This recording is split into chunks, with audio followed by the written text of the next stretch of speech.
Ya, Pak Sugianto, terkait kondisi Jakarta saat ini, bagaimana pendapat Pak Sugianto? Ya, ini Jakarta ini sekarang seperti uh, seperti apa ya? Karena pemerintahan Jakarta itu seperti pincang, ya, seperti pincang. Nah, jadi banyak persoalan-persoalan itu tidak terselesaikan dengan apik. Kenapa saya katakan pincang?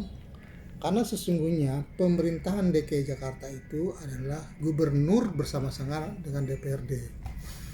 Nah, kalau sekarang yang saya amati, gubernur seolah-olah berjalan sendiri dengan ide-ide DKI, ide-ide gubernur. Di lain pihak DPRD-nya seolah-olah diam membisu seribu bahasa, gitu loh, ya. Nah, jangan sampai ada kesan di masyarakat DPRD ini telah mendapat banyak fasilitas, anggaran dinaikkan dan sebagainya, terus kemudian tidak bisa menggunakan fungsi, ya, fungsi DPRD, dan bahkan tidak bisa menggunakan haknya, gitu. Jadi jangan sampai ada persepsi begitu di masyarakat. Karena apa? DPRD harus proaktif, harus memaksimalkan fungsinya, harus menggunakan haknya. Apa itu fungsinya? Fungsi pengawasan, ya, fungsi anggaran, ya, dan fungsi pembuat aturan atau perda. Itu harus dimaksimalkan, gitu lah. Nah, sekarang dengan keadaan sekarang COVID semakin meningkat dan sebagainya, ya, itu kan sudah ada perdanya, ya. Kemudian beberapa hari terakhir, ya, banyak kontroversi, ya, Gubernur Anies, ya, misalkan sepeda sebelumnya, ya, sepeda masuk tol, terus membuat ini sepeda tugu sepeda, ya, membuat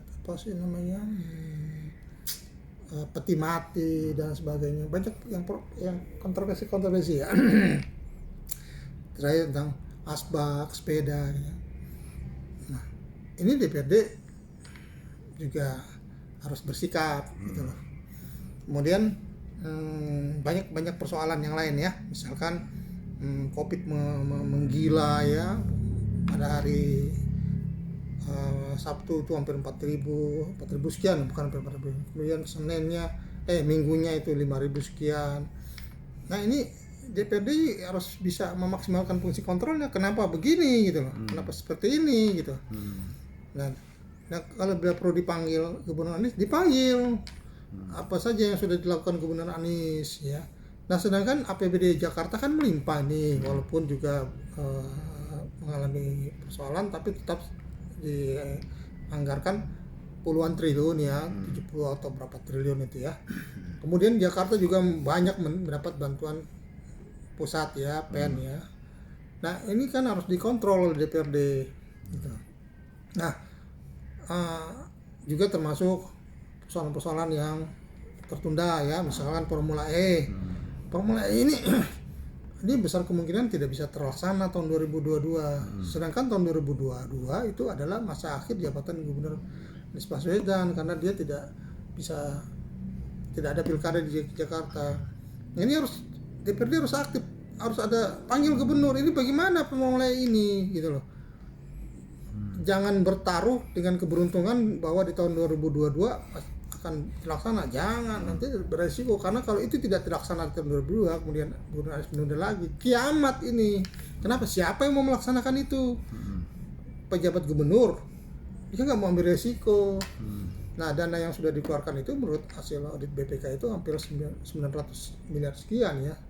Nah, itu ada untuk bagian fee pertama, fee kedua, ya, termasuk juga asuransi hampir 400 miliar, dan fee-nya juga sekitar 200 miliar. Nah, itu anggaran besar, itu bisa kalau bisa ditarik kembali semua itu bisa beli berapa juta vaksin itu, gitu loh. DPRD-nya jangan membisu, jangan diam gitu loh, aktif, gunakan hak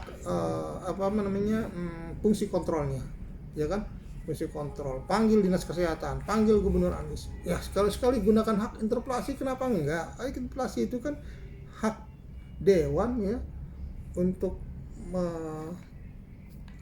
menanyakan tentang kebijakan gubernur yang penting dan strategis yang berdampak terhadap orang banyak.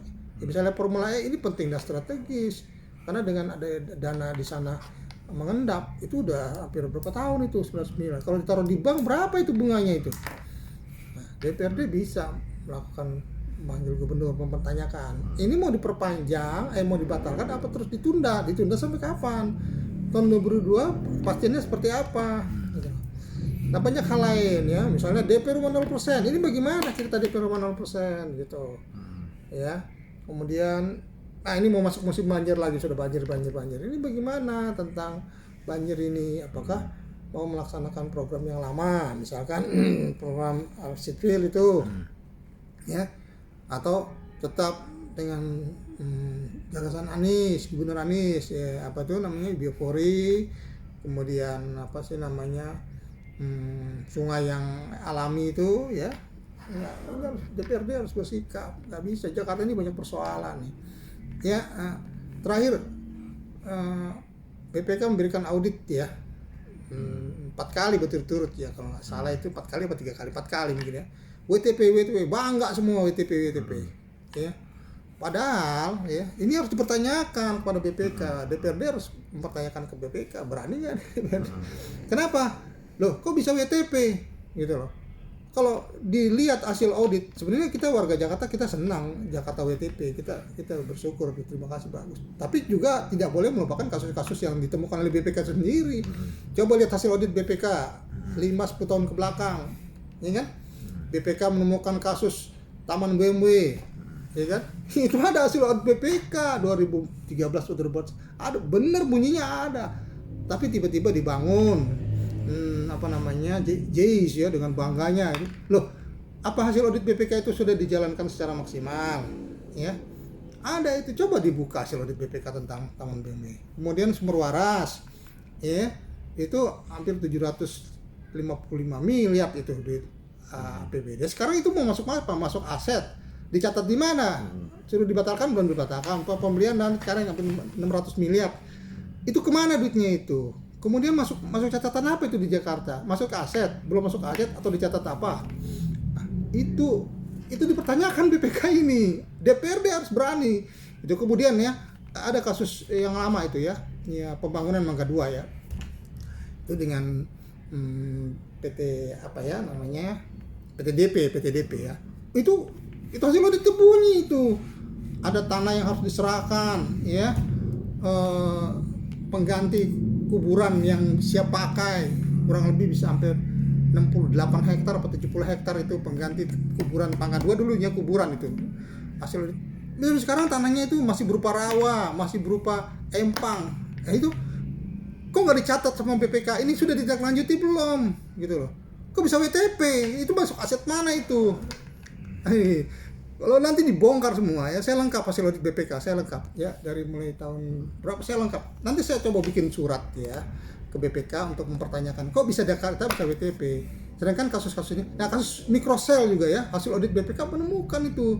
Loh ini kok aset-aset DKI digunakan untuk kan belum bayar sewa tanahnya, tidak bayar sewa tanahnya. Bahkan ada rekomendasi langsung kepada gubernur ya pada saat itu 2017 ya. 2018 ya, berarti sudah Gubernur Anies kalau nggak salah. Itu diminta ditindaklanjuti, dibuat kontrak baru. Nah, itu sampai sejauh mana? Gitu loh. Itu kalau dihitung-hitung secara sederhana aja ya, tanah yang dipakai untuk mikrosel itu kalau dihitung sewa itu dia bisa triliunan itu. Jadi persoalannya apa? Ada dua perda ini ya dua-duanya itu tidak bisa digunakan kok. Saya udah bikin surat KPK resmi kok itu tentang persoalan mikrosel, tapi belum ada tindak lanjutnya. Bahkan Gubernur Anies sudah saya surati juga. Nah ini DPRD ini mesti bersikap gitu. Nah terakhir kasus muncul ya pembelian tanah Saranjaya ya ada diduga untuk kaitan rumah DP 0%. Loh kok bisa WTP? Sebenarnya kan ada kasus muncul bagaimana ceritanya ini BPK, ya kan? Pada prinsipnya kita senang BPK memberikan WTP kepada Jakarta. Ini kan kita masyarakat Jakarta. Tapi juga harus dijelaskan ini kasus-kasus yang lama ini seperti apa, gitu loh. Seperti apa, penjelasannya bagaimana, tindak lanjutnya seperti apa, hasil audit, hasil rekonstruksi BPK sudah dilaksanakan sejauh mana, gitu loh. Ya. Nah, banyak. Saya lengkap hasil audit BPK itu lengkap sekali. Ya. Nanti saya bersurat ke BPK, nanti saya coba rincikan ya. Ini loh kasus ini belum selesai. Apa korelasinya dengan WTP dikaitkan dengan kasus-kasus yang belum tuntas, ya. Begitu. Ya, ini sih sebenarnya kita senang aja WTP, cuma juga kan ada kasus-kasus yang memang belum tuntas gitu. Nah, BPK juga harus menjelaskan dengan pemberian WTP ini kasus ini posisinya seperti apa. Jadi begitu. Nah, harapannya ya DPRD bisalah memaksimalkan. Oh, DPRD ini sekarang kan sudah mendapat banyak fasilitas ini itu dan sebagainya. Jangan sampai ada kesan di masyarakat, oh karena sudah banyak fasilitas dan sebagainya, semua anggaran APBD ditingkatkan untuk DPRD, kemudian DPRD jadi bisu, jadi mendiam. Jangan sampai ada persepsi begitu di masyarakat. Nah, harus aktif. Ya kalau memang perlu menggunakan hak interpelasi, ya gunakan sepanjang untuk tujuan kebaikan. Gitu ya, setidaknya hak kontrol dewan itu dimaksimalkan lah. Jangan mandul lah ya, jangan terkesan mandul gitu ya. Barangkali itu yang penting melihat sikapi persoalan Jakarta, karena memang yang namanya pemerintahan Provinsi DKI Jakarta itu bersama-sama lah. Satu contoh misalnya Gubernur Anies sudah menyampaikan dua wali kota untuk bisa disahkan Jakarta Selatan. DPRD nggak jalan, gitu kan?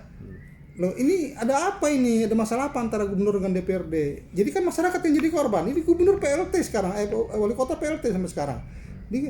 Inilah makanya penting. Jadi harus diingat oleh Gubernur DKI Jakarta Anies Baswedan, DPRD, yang namanya pemerintahan provinsi itu adalah bersama-sama. Bukan gubernur sendirian. Kalau pemerintahan pusat iya, beda, dia presiden sendiri, DPR sendiri. Tapi kalau pemerintahan provinsi iya bersama-sama, gubernur dan DPRD. Orang buat APBD aja bersama-sama kok. Nah, kalau hubungan gubernur dengan DPRD-nya tidak harmonis atau tidak bagus, ya kacau, yang jadi korban masyarakat. Barangkali itu, ya DPRD gunakan fungsi maksimal, kemudian gubernur juga membangun hubungan komunikasi yang baik dengan DPRD. Demikian, terima kasih. Assalamualaikum warahmatullahi wabarakatuh. Waalaikumsalam, terima kasih.